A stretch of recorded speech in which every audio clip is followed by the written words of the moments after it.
때는 조선시대, 학문과 예술이 꽃피우던 전주 땅에 이선우라는 젊은 선비가 살고 있었습니다. 그는 명망 높은 전주 이씨 가문의 외아들로 옥처럼 맑은 피부와 샛별처럼 빛나는 눈동자를 지녀 그를 본 처녀들의 마음을 설레게 하는 미남자였지요. 외모뿐만 아니라 그의 총명함은 온 고을에 자자했습니다. 5살에 천자문을 떼고 10살에는 사서삼경을 통달하여 신동이라 불렸습니다. 우리 아들 선우야, 너는 우리 가문의 희망이다. 부디 학문에 정진하여 나라의 큰 기둥이 되어다오. 아버지인 이판서는 아들에 대한 기대를 숨기지 않았고 어머니 또한 아들이 장원급제하여 가문을 빛낼 날만을 손꼽아 기다렸습니다. 하지만 하늘도 무심하시지 이토록 뛰어난 선우에게는 한 가지 기이한 병이 있었습니다. 바로 과거병이라 불리는 마음의 병이었지요. 평소에는 막힘없이 글을 써 내려가던 그가 과거 시험장인 과장에만 들어서면 머릿속이 하얗게 비어버리고 손이 사시나무 떨리듯 떨려붙조차 제대로 잡지 못했습니다. 어찌하여 글자 하나 떠오르지 않는단 말인가. 머릿속이 텅 비어버렸구나. 첫 시험부터 시작하여 무려 8번의 과거에서 그는 낙방에 쓴 잔을 마셔야 했습니다. 저기 이선우 도령 좀 보게. 이번에도 낙방이라즉. 신동이라더니 별 수 없구먼. 쯧쯧, 저리 똑똑한 아이가 안타까워서 어쩌나. 부모님 속은 오죽할까? 한때 신동이라 칭송받던 그는 이제 사람들의 조롱거리로 전락했고 그 빛나던 눈빛은 자신감을 잃고 흐려졌습니다. 8번째 낙방 소식을 들은 날 밤, 선우는 책들을 방 한구석으로 내던지며 절망에 빠졌습니다. 이제 모두 끝이다. 나는 더 이상 선비가 아니다. 이 지긋지긋한 북과 책, 다신 보지 않으리라. 다음 날, 그는 부모님 앞에 무릎을 꿇고 고개를 숙였습니다. 아버님, 어머님. 불초소생은 이제 과거를 포기하려 합니다. 낙향하여 농사나 지으며 조용히 살겠습니다. 선우야, 그게 무슨 말이냐? 한 번의 실패에 좌절하여 선비의 길을 포기하겠다는 것이냐? 내 재능이 아깝지 않느냐? 마음을 다잡고 다시 한번 도전해보거라. 아닙니다. 제 그릇은 여기까지인 것 같습니다. 더는 저 자신과 가문을 욕되게 하고 싶지 않습니다. 선우의 결심은 확고했습니다. 그는 결국 부모님의 만류를 뿌리치고 정처 없는 길을 떠났습니다. 차마 고향으로 돌아갈 면목이 없어 세상을 떠돌며 마음을 달래기로 한 것이었지요. 그의 첫발길이 닿은 곳은 상업의 중심지인 개성이었습니다. 시장은 활기가 넘쳤고 상인들의 눈빛에서는 책상머리 선비에게서는 볼 수 없는 생명력이 느껴졌습니다. 세상에는 이리도 다른 삶이 있었구나. 나는 너무 좁은 우물 안에서만 세상을 보았어. 다음으로 그는 제물포로 향했습니다. 그곳에서 난생 처음 본 바다는 끝없이 넓고 푸르렀습니다. 선우는 어부들과 어울려 술잔을 기울이며 그들의 소박하지만 자유로운 삶의 이야기를 들었습니다. 과거에 대한 미련과 집착이 파도에 씻겨나가듯 조금씩 사라지는 것을 느꼈지요. 해가 바뀌고 봄 기운이 느껴질 무렵 그는 마침내 고향으로 돌아가기로 결심했습니다. 돌아가는 길, 그는 단양팔경의 절경을 보기 위해 험준한 중령 고개를 넘게 되었습니다. 그러나 맑았던 하늘이 갑자기 어두워지더니 이내 장대 같은 눈보라가 몰아치기 시작했습니다. 이런. 길이 보이지 않는구나. 이러다간 꼼짝없이 산중에서 얼어 죽겠어. 눈은 허리까지 쌓였고 칼날 같은 바람이 살을 애는 듯 했습니다. 기력이 다한 선우는 거대한 소나무 아래에 쓰러지고 말았습니다. 아버님, 어머니, 불효자는 여기서 생을 마감하나 봅니다. 그의 의식이 점점 흐려져 갈 때 저 멀리서 희미한 등불 하나가 아른거리는 것 같았습니다. 그 빛을 향해 손을 뻗었지만 그것이 그의 마지막 기억이었습니다. 선우가 정신을 차렸을 때 그는 따뜻한 온기가 감도는 어느 방 안에 누워 있었습니다. 흐릿한 시야 속으로 등잔불 아래에서 약을 다리는 한 처녀의 모습이 보였습니다. 달빛을 닮은 뽀얀 얼굴에 맑은 연못 같은 눈동자를 가진 마치 선녀와도 같은 모습이었지요. 여긴 어디요? 낭자는? 누구시오? 정신이 드시나 보군요. 저는 소희라 합니다. 중년 고갯길에 쓰러져 계신 것을 제 아버님께서 발견하여 이리로 모셨습니다. 선우는 며칠 동안 소희의 극진한 간호를 받으며 기력을 회복했습니다. 그녀는 말수가 적었지만 그 눈빛은 따뜻했고 손길은 다정했습니다. 선우는 난생 처음 느껴보는 평온함 속에서 자신도 모르게 소희에게 마음을 빼앗겼습니다. 어느 달 밝은 밤, 마루에 나란히 앉아있던 선우가 용기를 내어 물었습니다. 소희 낭자. 낭자 덕분에 목숨을 구했소. 이 은혜를 어찌 갚아야 할지. 은혜라니요, 당치 않습니다. 그저 사람의 도리를 했을 뿐인거려. 소희는 희미하게 미소 지으며 말을 이었습니다. 그녀의 목소리에는 깊은 슬픔이 배어 있었습니다. 사실 저희 가족은 몇 해 전 이 산을 넘던 화적대에게 모두 목숨을 잃었습니다. 저는 이승의 미련이 남아 떠나지 못하는 외로운 넋일 뿐입니다. 선우는 너무나 놀라 아무 말도 할 수 없었습니다. 눈앞에 아름다운 처녀가 사람이 아닌 귀신이라는 사실이 믿기지 않았습니다. 서방님, 저는 서방님의 짐 속에서 과거 답안지를 보았습니다. 그리고 잠꼬대로 늘 괴로워하시는 것도 들었지요. 서방님께서 낙방하신 것은 재주가 부족해서가 아닙니다. 급제해야 한다는 욕심이 마음을 병들게 한 탓이지요. 내 사정을 어찌 그리 잘 아시오? 부디 모든 것을 내려놓고 텅 빈 마음으로 다시 한번 시험을 보십시오. 서방님은 분명 나라의 큰 인물이 되실 제목입니다. 소희의 말은 선우의 마음 깊은 곳을 울렸습니다. 스승님도 부모님도 해주지 못했던 진정한 위로와 깨달음이었습니다. 다음 날, 선우는 소희의 말대로 다시 한양으로 떠나기로 했습니다. 그는 그녀와 그녀의 가족이 묻힌 양지 바른 언덕에 작은 무덤을 만들어주고 꽃을 심었습니다. 낭자의 은혜, 평생 잊지 않겠소. 만약 내가 급제하여 돌아온다면 낭자와 가족들의 넋을 기르는 사당을 지어주겠소. 한양으로 돌아온 선우는 이전과 완전히 다른 사람이 되어 있었습니다. 그의 마음은 텅 빈 듯 고요했고 얼굴에는 평온함이 깃들어 있었지요. 그는 더 이상 급제를 위해 공부하지 않았습니다. 그저 학문 그 자체의 즐거움을 느끼며 밤에는 소희를 떠올리며 그녀의 명복을 빌었습니다. 마침내 9번째 과거 시험일이 다가왔습니다. 과장에 들어선 선우의 마음은 잔잔한 호수와도 같았습니다. 시험지를 받아든 순간 신기하게도 맑은 기운이 머릿속을 가득 채우며 좋은 문장들이 샘솟듯 떠올랐습니다. 붓은 막힘없이 종이 위를 내달렸습니다. 이것은 마치 누군가 내 곁에서 속삭여주는 것만 같구나. 소희 낭자, 그대가 나를 돕고 있는 것이오. 며칠 후 방이 내걸렸습니다. 수많은 이름들 가운데 가장 높은 첫머리에 지선우 세 글자가 당당히 적혀 있었습니다. 탈전국이 8번의 실패 끝에 거둔 장원급제였습니다. 내가 장원이라니. 낭자, 고맙소. 정말 고맙소. 이후 벼슬길에 오른 선우는 소희의 말처럼 청렴하고 지혜로운 관리로 백성들의 존경을 받았습니다. 그는 약속대로 중령고개에 그녀와 가족을 위한 작은 사당을 짓고 해마다 찾아가 제를 올렸습니다.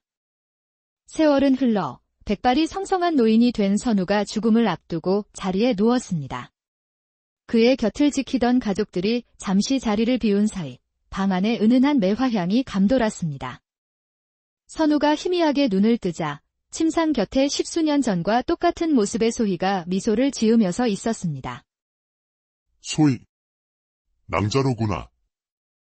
잊지 않고 나를 찾아왔구나. 서방님, 훌륭한 삶을 사셨습니다. 이제 모든 짐을 내려놓고 저와 함께 편히 가실 시간입니다. 선우는 평온한 미소를 지으며 그녀가 내민 손을 잡았습니다. 다음 날 아침, 그는 세상에서 가장 평화로운 얼굴로 숨을 거두었고, 방 안에는 밤새 매화향이 가득했다고 합니다. 보이지 않는 인연이 때로는 절망에 빠진 이에게 가장 큰 희망이 되기도 합니다. 마음의 욕심을 비울 때 비로소 진정한 길이 열린다는 것을 이 이야기는 우리에게 말해주고 있습니다. 때는 조선시대, 학문과 예술이 꽃피우던 전주 땅에 이선우라는 젊은 선비가 살고 있었습니다. 그는 명망 높은 전주 이씨 가문의 외아들로 옥처럼 맑은 피부와 샛별처럼 빛나는 눈동자를 지녀 그를 본 처녀들의 마음을 설레게 하는 미남자였지요. 외모뿐만 아니라 그의 총명함은 온 고을에 자자했습니다.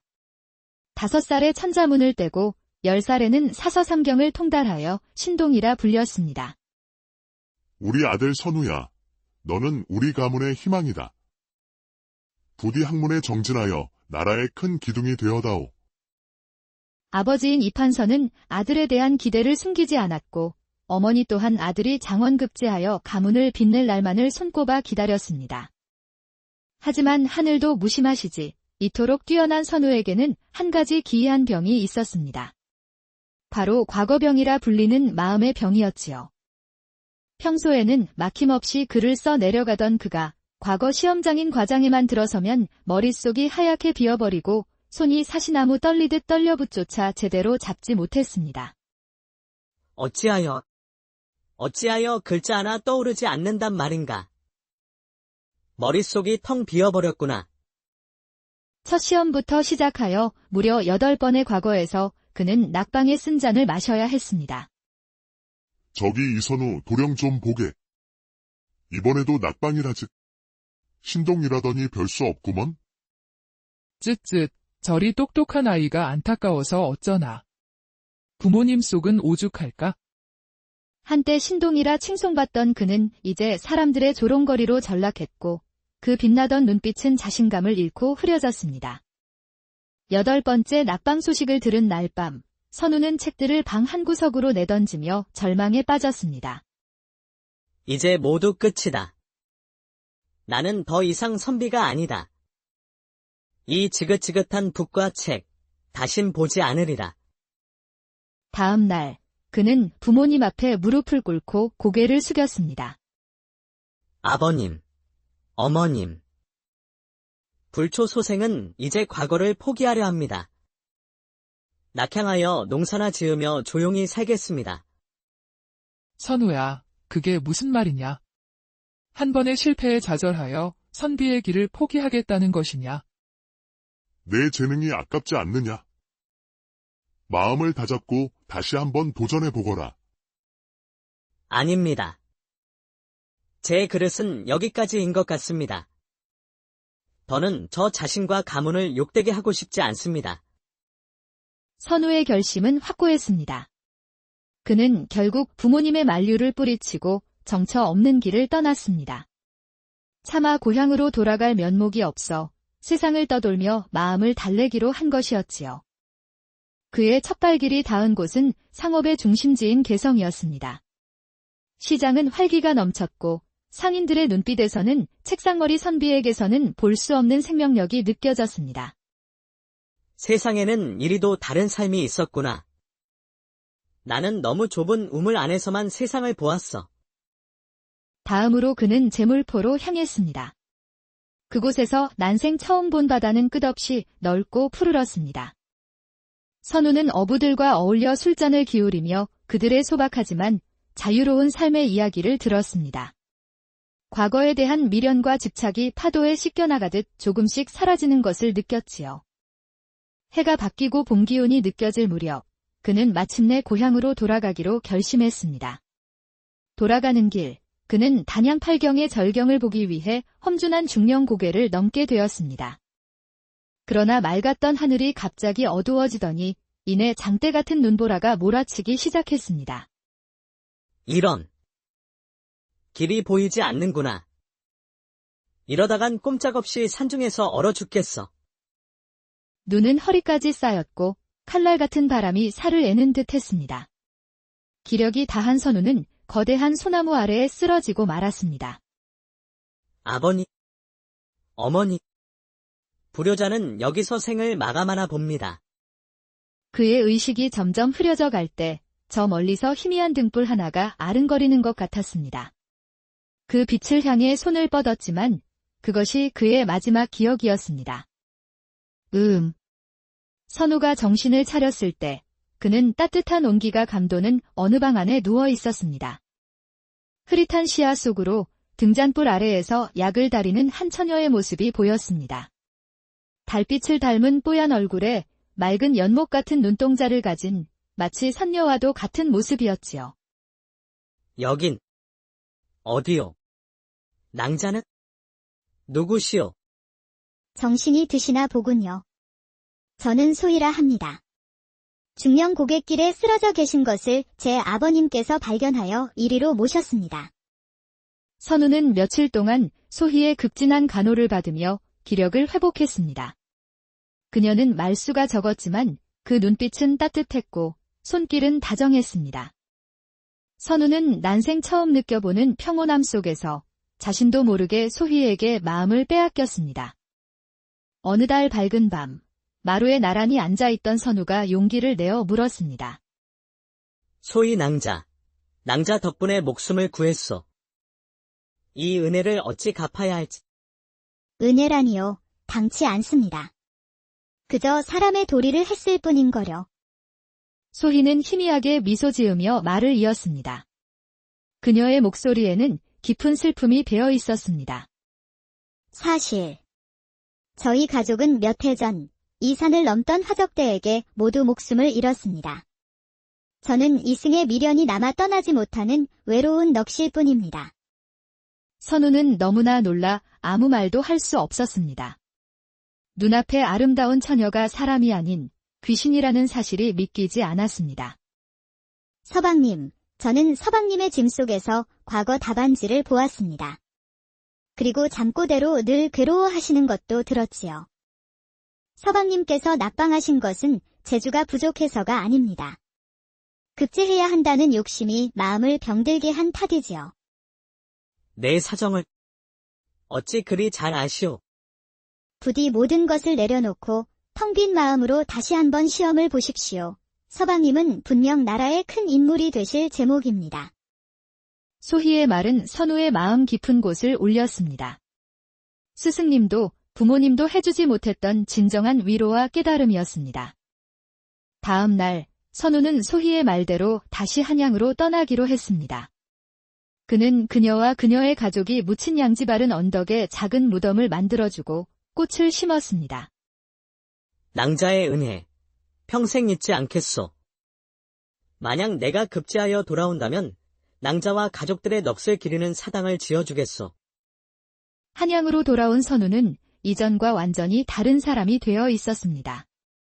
그의 마음은 텅 빈 듯 고요했고 얼굴에는 평온함이 깃들어 있었지요. 그는 더 이상 급제를 위해 공부하지 않았습니다. 그저 학문 그 자체의 즐거움을 느끼며 밤에는 소희를 떠올리며 그녀의 명복을 빌었습니다.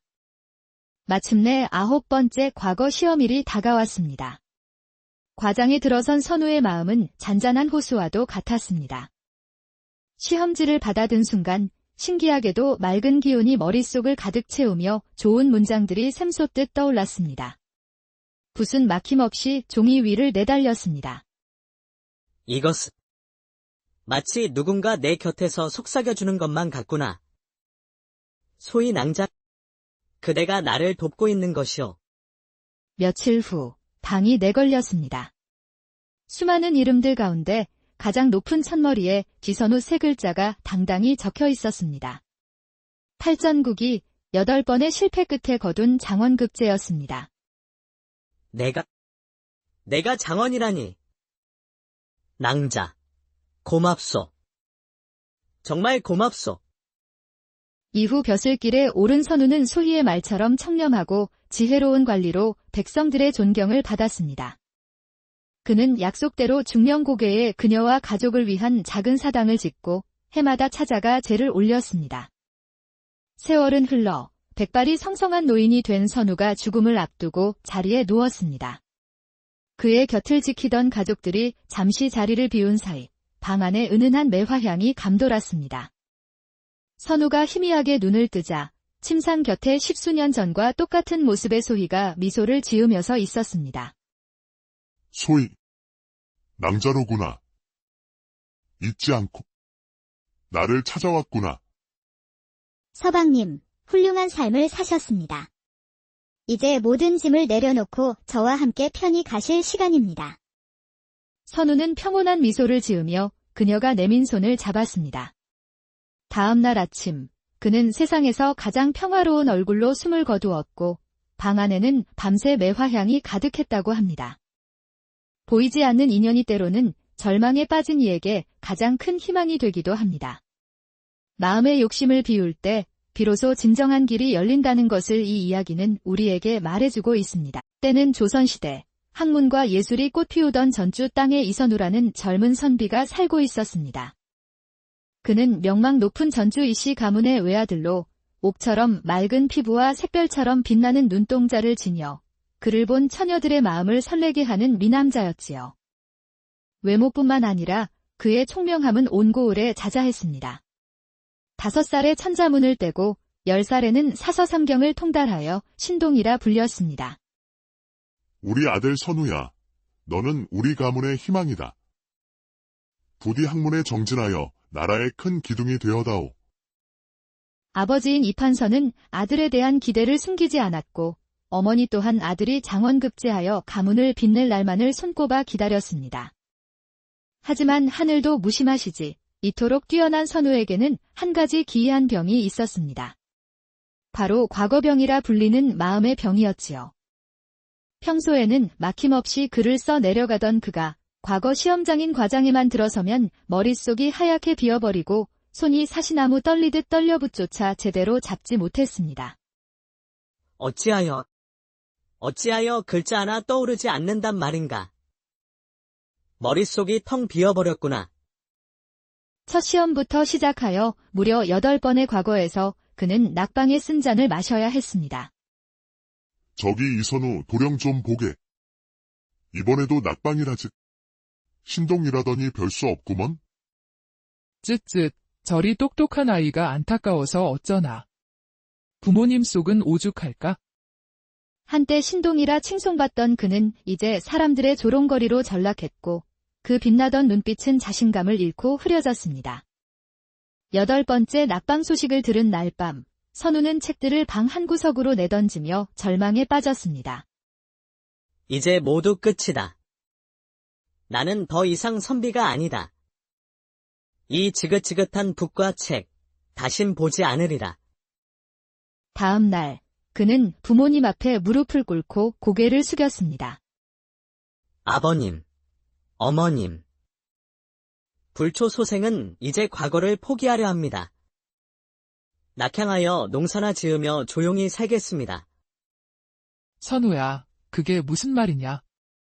한 번의 실패에 좌절하여 선비의 길을 포기하겠다는 것이냐? 내 재능이 아깝지 않느냐? 마음을 다잡고 다시 한번 도전해보거라. 아닙니다. 제 그릇은 여기까지인 것 같습니다. 더는 저 자신과 가문을 욕되게 하고 싶지 않습니다. 선우의 결심은 확고했습니다. 그는 결국 부모님의 만류를 뿌리치고 정처 없는 길을 떠났습니다. 차마 고향으로 돌아갈 면목이 없어 세상을 떠돌며 마음을 달래기로 한 것이었지요. 그의 첫발길이 닿은 곳은 상업의 중심지인 개성이었습니다.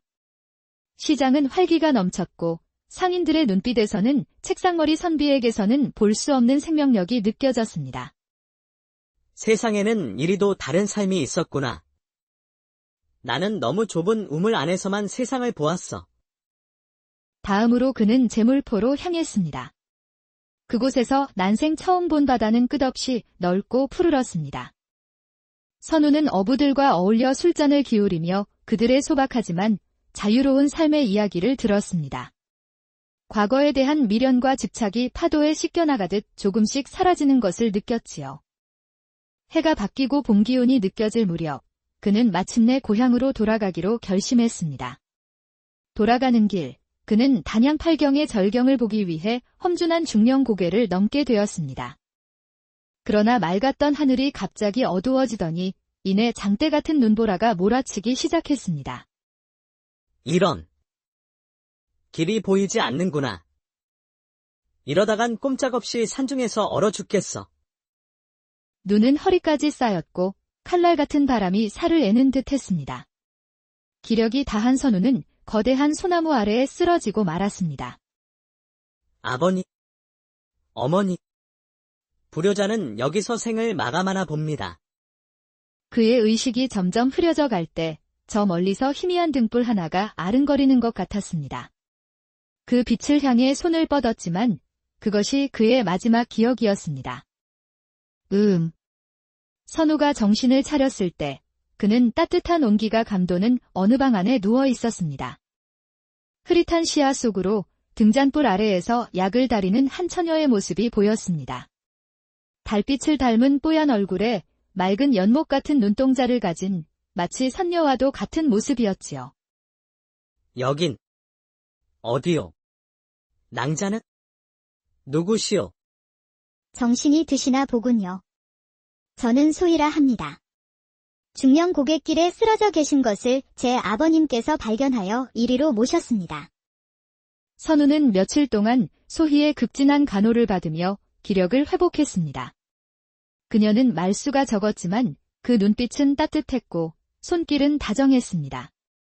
선우는 난생 처음 느껴보는 평온함 속에서 자신도 모르게 소희에게 마음을 빼앗겼습니다. 어느 달 밝은 밤, 마루에 나란히 앉아있던 선우가 용기를 내어 물었습니다. 소희 낭자 덕분에 목숨을 구했소. 이 은혜를 어찌 갚아야 할지. 은혜라니요, 당치 않습니다. 그저 사람의 도리를 했을 뿐인거려. 소희는 희미하게 미소 지으며 말을 이었습니다. 그녀의 목소리에는 깊은 슬픔이 배어 있었습니다. 사실 저희 가족은 몇 해 전 이 산을 넘던 화적대에게 모두 목숨을 잃었습니다. 저는 이승의 미련이 남아 떠나지 못하는 외로운 넋일 뿐입니다. 선우는 너무나 놀라 아무 말도 할 수 없었습니다. 눈앞에 아름다운 처녀가 사람이 아닌 귀신이라는 사실이 믿기지 않았습니다. 서방님, 저는 서방님의 짐 속에서 과거 답안지를 보았습니다. 그리고 잠꼬대로 늘 괴로워하시는 것도 들었지요. 서방님께서 낙방하신 것은 재주가 부족해서가 아닙니다. 급제해야 한다는 욕심이 마음을 병들게 한 탓이지요. 내 사정을 어찌 그리 잘 아시오? 부디 모든 것을 내려놓고 텅 빈 마음으로 다시 한번 시험을 보십시오. 서방님은 분명 나라의 큰 인물이 되실 제목입니다. 소희의 말은 선우의 마음 깊은 곳을 울렸습니다. 스승님도 부모님도 해주지 못했던 진정한 위로와 깨달음이었습니다. 다음 날 선우는 소희의 말대로 다시 한양으로 떠나기로 했습니다. 그는 그녀와 그녀의 가족이 묻힌 양지 바른 언덕에 작은 무덤을 만들어주고 꽃을 심었습니다. 낭자의 은혜, 평생 잊지 않겠소. 만약 내가 급제하여 돌아온다면 낭자와 가족들의 넋을 기리는 사당을 지어주겠소. 한양으로 돌아온 선우는 이전과 완전히 다른 사람이 되어 있었습니다. 그의 마음은 텅 빈 듯 고요했고 얼굴에는 평온함이 깃들어 있었지요. 그는 더 이상 급제를 위해 공부하지 않았습니다. 그저 학문 그 자체의 즐거움을 느끼며 밤에는 소희를 떠올리며 그녀의 명복을 빌었습니다. 마침내 9번째 과거 시험일이 다가왔습니다. 과장에 들어선 선우의 마음은 잔잔한 호수와도 같았습니다. 시험지를 받아든 순간 신기하게도 맑은 기운이 머릿속을 가득 채우며 좋은 문장들이 샘솟듯 떠올랐습니다. 붓은 막힘없이 종이 위를 내달렸습니다. 이것은 마치 누군가 내 곁에서 속삭여주는 것만 같구나. 소희 낭자, 그대가 나를 돕고 있는 것이오. 며칠 후 방이 내걸렸습니다. 수많은 이름들 가운데 가장 높은 첫머리에 지선우 세 글자가 당당히 적혀 있었습니다. 탈전국이 8번의 실패 끝에 거둔 장원급제였습니다. 내가 장원이라니. 낭자, 고맙소. 정말 고맙소. 이후 벼슬길에 오른 선우는 소희의 말처럼 청렴하고 지혜로운 관리로 백성들의 존경을 받았습니다. 그는 약속대로 중령고개에 그녀와 가족을 위한 작은 사당을 짓고 해마다 찾아가 제를 올렸습니다. 세월은 흘러 백발이 성성한 노인이 된 선우가 죽음을 앞두고 자리에 누웠습니다. 그의 곁을 지키던 가족들이 잠시 자리를 비운 사이 방 안에 은은한 매화향이 감돌았습니다. 선우가 희미하게 눈을 뜨자 침상 곁에 10수년 전과 똑같은 모습의 소희가 미소를 지으면서 있었습니다. 소희, 낭자로구나. 잊지 않고 나를 찾아왔구나. 서방님, 훌륭한 삶을 사셨습니다. 이제 모든 짐을 내려놓고 저와 함께 편히 가실 시간입니다. 선우는 평온한 미소를 지으며 그녀가 내민 손을 잡았습니다. 다음 날 아침, 그는 세상에서 가장 평화로운 얼굴로 숨을 거두었고 방 안에는 밤새 매화향이 가득했다고 합니다. 보이지 않는 인연이 때로는 절망에 빠진 이에게 가장 큰 희망이 되기도 합니다. 마음의 욕심을 비울 때 비로소 진정한 길이 열린다는 것을 이 이야기는 우리에게 말해주고 있습니다. 때는 조선시대, 학문과 예술이 꽃피우던 전주 땅에 이선우라는 젊은 선비가 살고 있었습니다. 그는 명망 높은 전주 이씨 가문의 외아들로 옥처럼 맑은 피부와 샛별처럼 빛나는 눈동자를 지녀 그를 본 처녀들의 마음을 설레게 하는 미남자였지요. 외모뿐만 아니라 그의 총명함은 온 고을에 자자했습니다. 5살에 천자문을 떼고 10살에는 사서삼경을 통달하여 신동이라 불렸습니다. 우리 아들 선우야, 너는 우리 가문의 희망이다. 부디 학문에 정진하여 나라의 큰 기둥이 되어다오. 아버지인 이판서는 아들에 대한 기대를 숨기지 않았고 어머니 또한 아들이 장원급제하여 가문을 빛낼 날만을 손꼽아 기다렸습니다. 하지만 하늘도 무심하시지 이토록 뛰어난 선우에게는 한 가지 기이한 병이 있었습니다.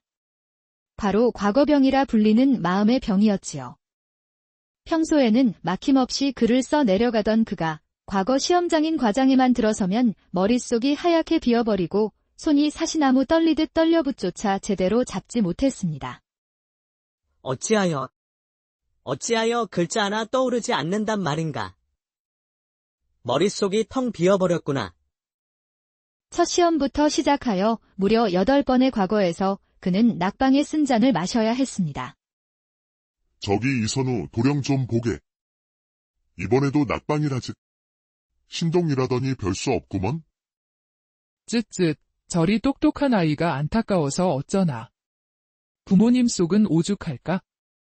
한때 신동이라 칭송받던 그는 이제 사람들의 조롱거리로 전락했고 그 빛나던 눈빛은 자신감을 잃고 흐려졌습니다.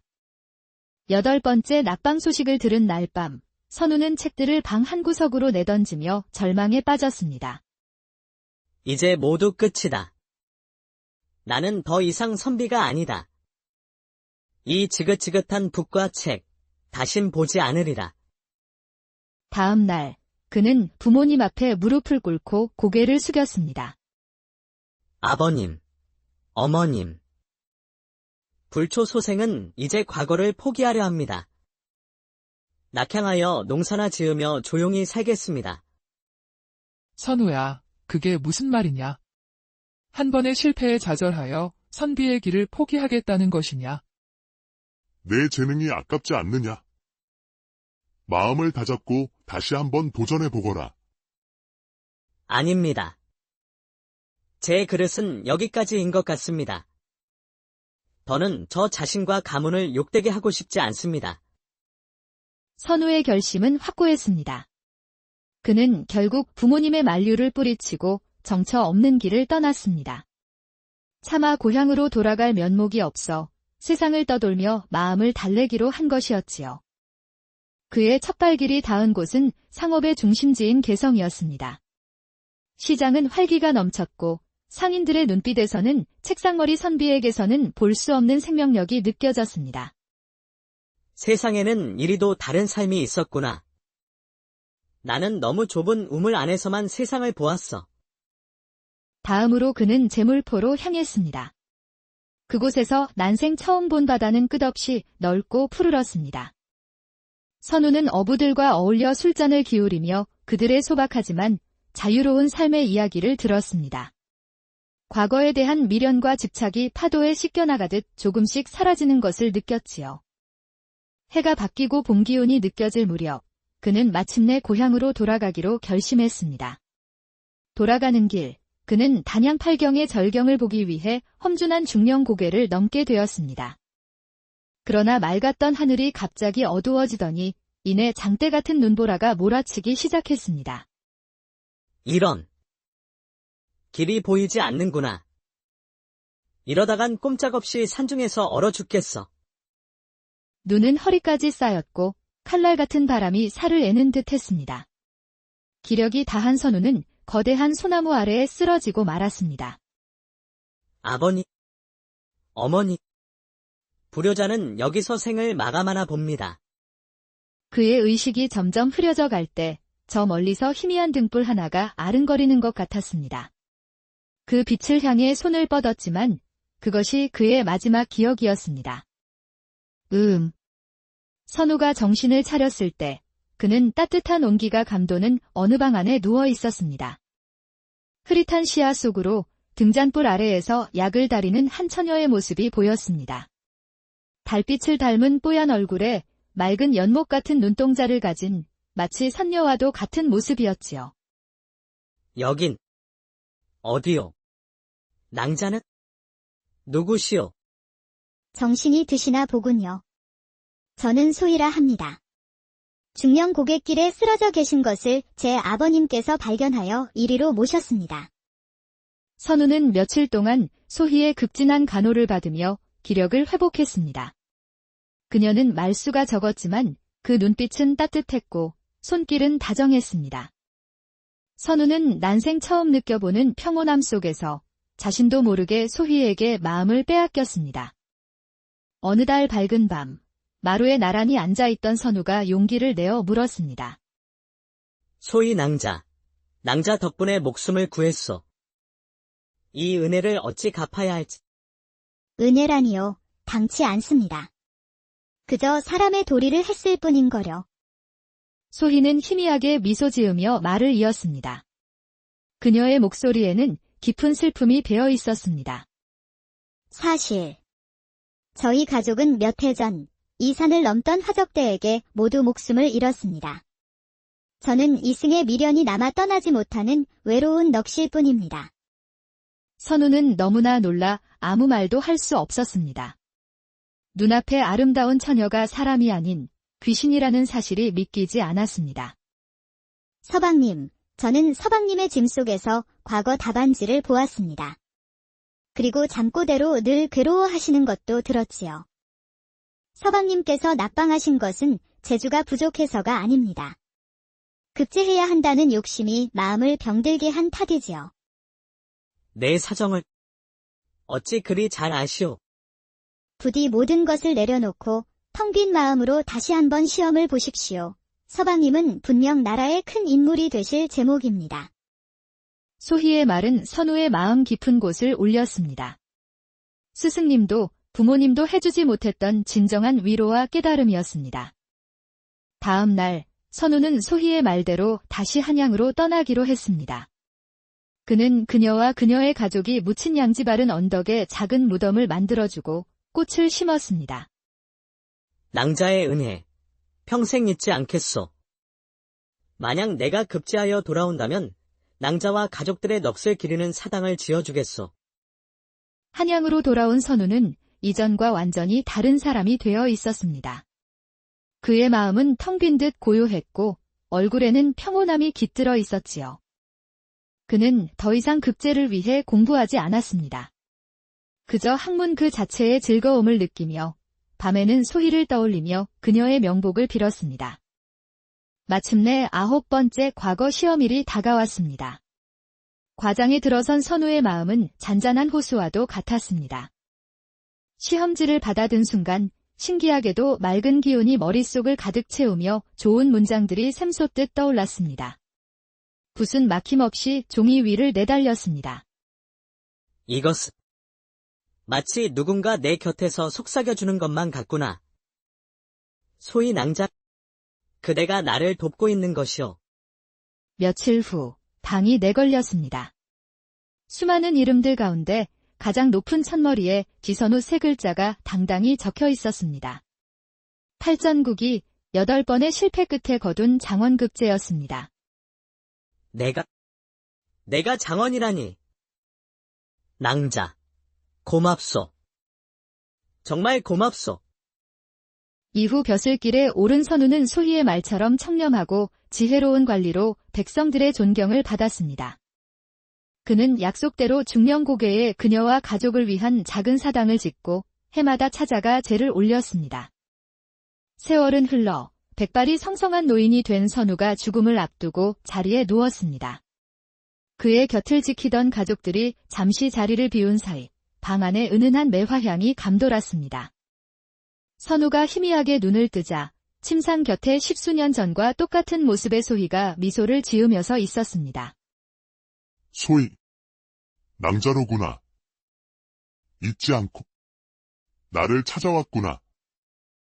서방님, 훌륭한 삶을 사셨습니다. 이제 모든 짐을 내려놓고 저와 함께 편히 가실 시간입니다. 선우는 평온한 미소를 지으며 그녀가 내민 손을 잡았습니다. 다음 날 아침, 그는 세상에서 가장 평화로운 얼굴로 숨을 거두었고 방 안에는 밤새 매화향이 가득했다고 합니다. 보이지 않는 인연이 때로는 절망에 빠진 이에게 가장 큰 희망이 되기도 합니다. 마음의 욕심을 비울 때 비로소 진정한 길이 열린다는 것을 이 이야기는 우리에게 말해주고 있습니다.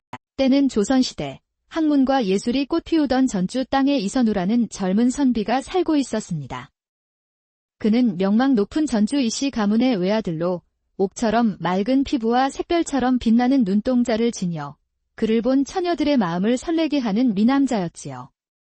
외모뿐만 아니라 그의 총명함은 온 고을에 자자했습니다. 5살에 천자문을 떼고 10살에는 사서삼경을 통달하여 신동이라 불렸습니다. 우리 아들 선우야, 너는 우리 가문의 희망이다. 부디 학문에 정진하여 나라의 큰 기둥이 되어다오. 아버지인 이판서는 아들에 대한 기대를 숨기지 않았고 어머니 또한 아들이 장원급제하여 가문을 빛낼 날만을 손꼽아 기다렸습니다. 하지만 하늘도 무심하시지 이토록 뛰어난 선우에게는 한 가지 기이한 병이 있었습니다. 바로 과거병이라 불리는 마음의 병이었지요. 평소에는 막힘없이 글을 써 내려가던 그가 과거 시험장인 과장에만 들어서면 머릿속이 하얗게 비어버리고 손이 사시나무 떨리듯 떨려붙조차 제대로 잡지 못했습니다. 어찌하여 글자 하나 떠오르지 않는단 말인가. 머릿속이 텅 비어버렸구나. 첫 시험부터 시작하여 무려 8번의 과거에서 그는 낙방에 쓴 잔을 마셔야 했습니다. 저기 이선우 도령 좀 보게. 이번에도 낙방이라즉. 신동이라더니 별 수 없구먼. 쯧쯧, 저리 똑똑한 아이가 안타까워서 어쩌나. 부모님 속은 오죽할까? 한때 신동이라 칭송받던 그는 이제 사람들의 조롱거리로 전락했고 그 빛나던 눈빛은 자신감을 잃고 흐려졌습니다. 8번째 낙방 소식을 들은 날 밤, 선우는 책들을 방 한구석으로 내던지며 절망에 빠졌습니다. 이제 모두 끝이다. 나는 더 이상 선비가 아니다. 이 지긋지긋한 북과 책, 다신 보지 않으리라. 다음 날, 그는 부모님 앞에 무릎을 꿇고 고개를 숙였습니다. 아버님, 어머님. 불초소생은 이제 과거를 포기하려 합니다. 낙향하여 농사나 지으며 조용히 살겠습니다. 선우야, 그게 무슨 말이냐? 한 번의 실패에 좌절하여 선비의 길을 포기하겠다는 것이냐? 내 재능이 아깝지 않느냐? 마음을 다잡고 다시 한번 도전해보거라. 아닙니다. 제 그릇은 여기까지인 것 같습니다. 더는 저 자신과 가문을 욕되게 하고 싶지 않습니다. 선우의 결심은 확고했습니다. 그는 결국 부모님의 만류를 뿌리치고 정처 없는 길을 떠났습니다. 차마 고향으로 돌아갈 면목이 없어 세상을 떠돌며 마음을 달래기로 한 것이었지요. 그의 첫발길이 닿은 곳은 상업의 중심지인 개성이었습니다. 시장은 활기가 넘쳤고 상인들의 눈빛에서는 책상머리 선비에게서는 볼 수 없는 생명력이 느껴졌습니다. 세상에는 이리도 다른 삶이 있었구나. 나는 너무 좁은 우물 안에서만 세상을 보았어. 다음으로 그는 제물포로 향했습니다. 그곳에서 난생 처음 본 바다는 끝없이 넓고 푸르렀습니다. 선우는 어부들과 어울려 술잔을 기울이며 그들의 소박하지만 자유로운 삶의 이야기를 들었습니다. 과거에 대한 미련과 집착이 파도에 씻겨나가듯 조금씩 사라지는 것을 느꼈지요. 해가 바뀌고 봄 기운이 느껴질 무렵, 그는 마침내 고향으로 돌아가기로 결심했습니다. 돌아가는 길, 그는 단양팔경의 절경을 보기 위해 험준한 중령 고개를 넘게 되었습니다. 그러나 맑았던 하늘이 갑자기 어두워지더니 이내 장대 같은 눈보라가 몰아치기 시작했습니다. 이런. 길이 보이지 않는구나. 이러다간 꼼짝없이 산중에서 얼어 죽겠어. 눈은 허리까지 쌓였고 칼날 같은 바람이 살을 애는 듯 했습니다. 기력이 다한 선우는 거대한 소나무 아래에 쓰러지고 말았습니다. 아버님, 어머니, 불효자는 여기서 생을 마감하나 봅니다. 그의 의식이 점점 흐려져 갈 때 저 멀리서 희미한 등불 하나가 아른거리는 것 같았습니다. 그 빛을 향해 손을 뻗었지만 그것이 그의 마지막 기억이었습니다. 선우가 정신을 차렸을 때 그는 따뜻한 온기가 감도는 어느 방 안에 누워 있었습니다. 흐릿한 시야 속으로 등잔불 아래에서 약을 다리는 한 처녀의 모습이 보였습니다. 달빛을 닮은 뽀얀 얼굴에 맑은 연못 같은 눈동자를 가진 마치 선녀와도 같은 모습이었지요. 여긴 어디요? 낭자는? 누구시오? 정신이 드시나 보군요. 저는 소희라 합니다. 중령 고갯길에 쓰러져 계신 것을 제 아버님께서 발견하여 이리로 모셨습니다. 선우는 며칠 동안 소희의 극진한 간호를 받으며 기력을 회복했습니다. 그녀는 말수가 적었지만 그 눈빛은 따뜻했고 손길은 다정했습니다. 선우는 난생 처음 느껴보는 평온함 속에서 자신도 모르게 소희에게 마음을 빼앗겼습니다. 어느 달 밝은 밤, 마루에 나란히 앉아있던 선우가 용기를 내어 물었습니다. 소희 낭자. 낭자 덕분에 목숨을 구했소. 이 은혜를 어찌 갚아야 할지. 은혜라니요, 당치 않습니다. 그저 사람의 도리를 했을 뿐인거려. 소희는 희미하게 미소 지으며 말을 이었습니다. 그녀의 목소리에는 깊은 슬픔이 배어 있었습니다. 사실 저희 가족은 몇 해 전 이 산을 넘던 화적대에게 모두 목숨을 잃었습니다. 저는 이승의 미련이 남아 떠나지 못하는 외로운 넋일 뿐입니다. 선우는 너무나 놀라 아무 말도 할 수 없었습니다. 눈앞에 아름다운 처녀가 사람이 아닌 귀신이라는 사실이 믿기지 않았습니다. 서방님, 저는 서방님의 짐 속에서 과거 답안지를 보았습니다. 그리고 잠꼬대로 늘 괴로워하시는 것도 들었지요. 서방님께서 낙방하신 것은 재주가 부족해서가 아닙니다. 급제해야 한다는 욕심이 마음을 병들게 한 탓이지요. 내 사정을 어찌 그리 잘 아시오? 부디 모든 것을 내려놓고 텅 빈 마음으로 다시 한번 시험을 보십시오. 서방님은 분명 나라의 큰 인물이 되실 제목입니다. 소희의 말은 선우의 마음 깊은 곳을 울렸습니다. 스승님도 부모님도 해주지 못했던 진정한 위로와 깨달음이었습니다. 다음 날 선우는 소희의 말대로 다시 한양으로 떠나기로 했습니다. 그는 그녀와 그녀의 가족이 묻힌 양지 바른 언덕에 작은 무덤을 만들어주고 꽃을 심었습니다. 낭자의 은혜, 평생 잊지 않겠소. 만약 내가 급제하여 돌아온다면 낭자와 가족들의 넋을 기르는 사당을 지어주겠소. 한양으로 돌아온 선우는 이전과 완전히 다른 사람이 되어 있었습니다. 그의 마음은 텅 빈 듯 고요했고 얼굴에는 평온함이 깃들어 있었지요. 그는 더 이상 급제를 위해 공부하지 않았습니다. 그저 학문 그 자체의 즐거움을 느끼며 밤에는 소희를 떠올리며 그녀의 명복을 빌었습니다. 마침내 9번째 과거 시험일이 다가왔습니다. 과장에 들어선 선우의 마음은 잔잔한 호수와도 같았습니다. 시험지를 받아든 순간 신기하게도 맑은 기운이 머릿속을 가득 채우며 좋은 문장들이 샘솟듯 떠올랐습니다. 붓은 막힘없이 종이 위를 내달렸습니다. 이것은 마치 누군가 내 곁에서 속삭여주는 것만 같구나. 소위 낭자, 그대가 나를 돕고 있는 것이오. 며칠 후 방이 내걸렸습니다. 수많은 이름들 가운데 가장 높은 첫머리에 지선우 세 글자가 당당히 적혀 있었습니다. 탈전국이 8번의 실패 끝에 거둔 장원급제였습니다. 내가 장원이라니. 낭자, 고맙소. 정말 고맙소. 이후 벼슬길에 오른 선우는 소희의 말처럼 청렴하고 지혜로운 관리로 백성들의 존경을 받았습니다. 그는 약속대로 중명고개에 그녀와 가족을 위한 작은 사당을 짓고 해마다 찾아가 제를 올렸습니다. 세월은 흘러 백발이 성성한 노인이 된 선우가 죽음을 앞두고 자리에 누웠습니다. 그의 곁을 지키던 가족들이 잠시 자리를 비운 사이 방 안에 은은한 매화향이 감돌았습니다.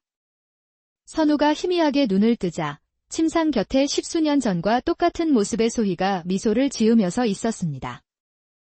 소희, 낭자로구나.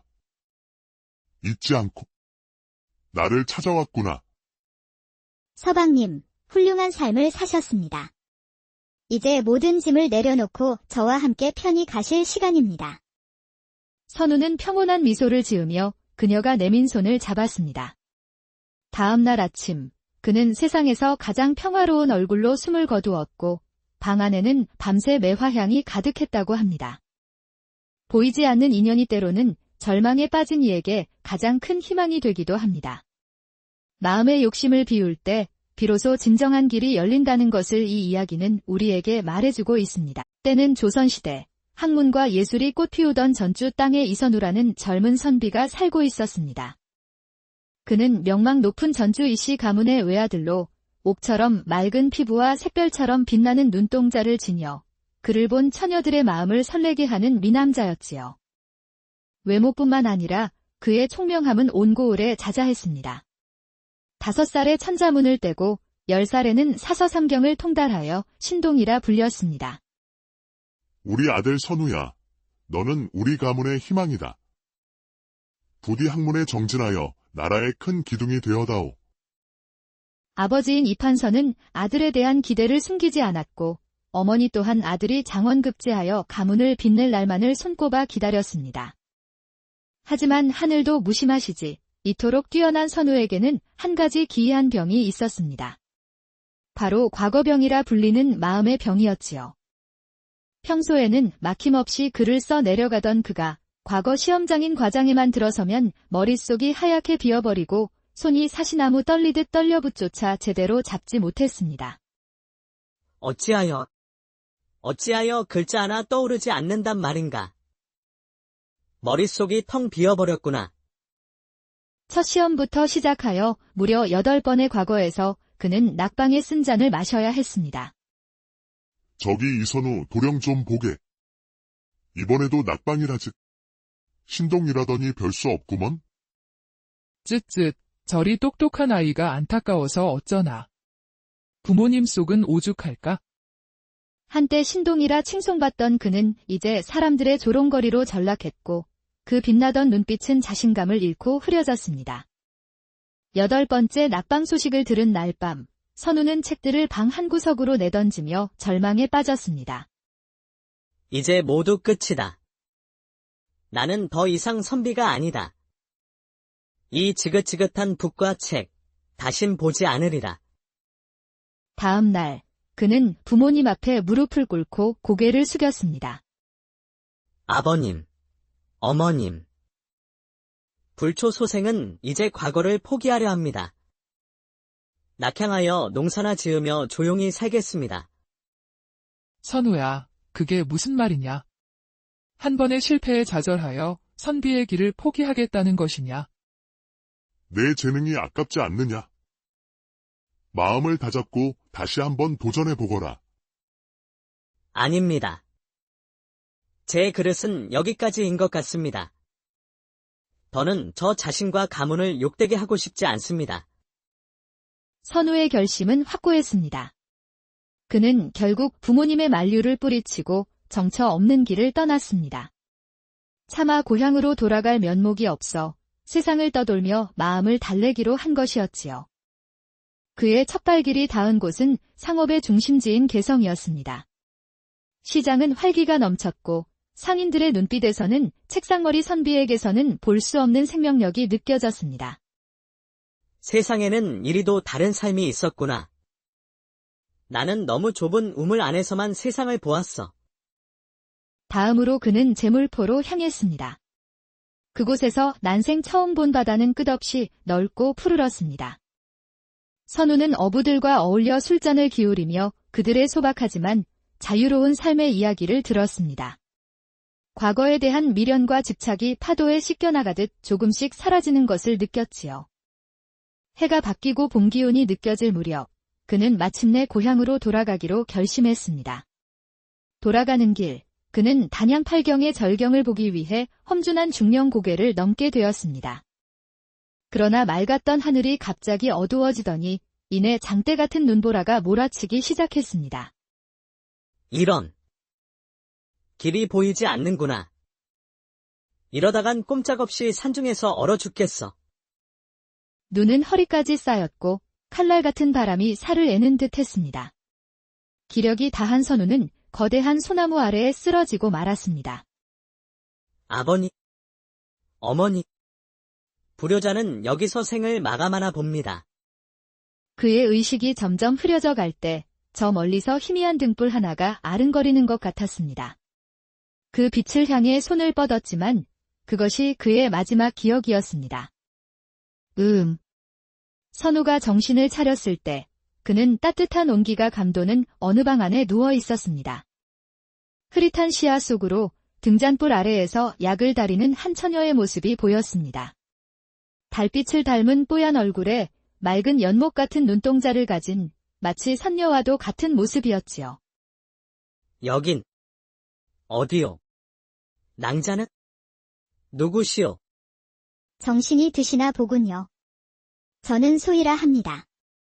중령 고갯길에 쓰러져 계신 것을 제 아버님께서 발견하여 이리로 모셨습니다.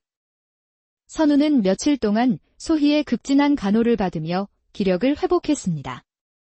그녀는 말수가 적었지만 그 눈빛은 따뜻했고 손길은 다정했습니다. 선우는 난생 처음 느껴보는 평온함 속에서 자신도 모르게 소희에게 마음을 빼앗겼습니다. 어느 달 밝은 밤, 마루에 나란히 앉아있던 선우가 용기를 내어 물었습니다. 소희 낭자. 낭자 덕분에 목숨을 구했소. 이 은혜를 어찌 갚아야 할지. 은혜라니요, 당치 않습니다. 그저 사람의 도리를 했을 뿐인거려. 소희는 희미하게 미소 지으며 말을 이었습니다. 그녀의 목소리에는 깊은 슬픔이 배어 있었습니다. 사실 저희 가족은 몇 해 전 이 산을 넘던 화적대에게 모두 목숨을 잃었습니다. 저는 이승의 미련이 남아 떠나지 못하는 외로운 넋일 뿐입니다. 선우는 너무나 놀라 아무 말도 할 수 없었습니다. 눈앞에 아름다운 처녀가 사람이 아닌 귀신이라는 사실이 믿기지 않았습니다. 서방님, 저는 서방님의 짐 속에서 과거 답안지를 보았습니다. 그리고 잠꼬대로 늘 괴로워하시는 것도 들었지요. 서방님께서 낙방하신 것은 재주가 부족해서가 아닙니다. 급제해야 한다는 욕심이 마음을 병들게 한 탓이지요. 내 사정을 어찌 그리 잘 아시오? 부디 모든 것을 내려놓고 텅 빈 마음으로 다시 한번 시험을 보십시오. 서방님은 분명 나라의 큰 인물이 되실 제목입니다. 소희의 말은 선우의 마음 깊은 곳을 울렸습니다. 스승님도 부모님도 해주지 못했던 진정한 위로와 깨달음이었습니다. 다음 날 선우는 소희의 말대로 다시 한양으로 떠나기로 했습니다. 그는 그녀와 그녀의 가족이 묻힌 양지 바른 언덕에 작은 무덤을 만들어주고 꽃을 심었습니다. 낭자의 은혜, 평생 잊지 않겠소. 만약 내가 급제하여 돌아온다면